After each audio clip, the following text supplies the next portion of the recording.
कवटेपिरान येथे झाडावरती अज्ञात व्यक्तीचा आढळला मृतदेह. सांगली ग्रामीण पोलीस ठाण्यात नोंद. स्पेशल रेस्क्यू टीमच्या मदतीनं मृतदेह झाडावरून काढला खाली.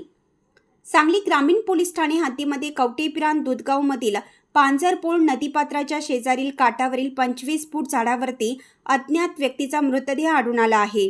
ही माहिती पोलीस पाटील यांनी सांगली ग्रामीण पोलिसांना कळवल्यानंतर घटनास्थळी ग्रामीण पोलीस दाखल झाले. मृतदेह झाडावर असल्याने स्पेशल रेस्क्यू फोर्स आपत्कालीन पथकास बोलवण्यात आलं. घटनास्थळी स्पेशल रेस्क्यू फोर्स सांगली ग्रामीण पोलीस ठाण्याचे कर्मचारी अधिकारी घटनास्थळी जाऊन घटनेची माहिती घेता घटनेचा पंचनामा करून झाडावरून अडकलेला मृतदेह बाहेर काढण्यात आला. प्राथमिक माहिती अशी की मिसिंग होता त्यावेळी पुराचं पाणी आलं असल्यामुळे तो नदीच्या पुराच्या पाण्यात वाहत येऊन तो झाडामध्ये अडकला होता.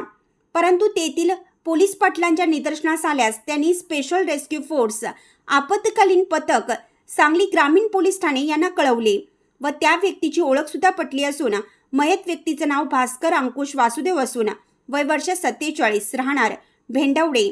ज्या ठिकाणी नदीकाठी झाडावरती अडकला होता त्या ठिकाणी जाण्यास बोटीची सोय नसताना व त्या ठिकाणी वाहन सुद्धा जात नसून पूर्णपणे 3.5 किलोमीटर चिखलातून जाऊन मृतदेह बाहेर काढण्यात आला. सांगली ग्रामीण पोलीस ठाणे पुढील तपास करत आहेत. यावेळी स्पेशल रेस्क्यू फोर्सचे कैलास वडर, महेश गव्हाणे, सचिन माळी, आकाश कोलप, अमीर नदाफ, शिवराज टाकले, स्वप्नील धुमाळ यांनी रेस्क्यू केलं.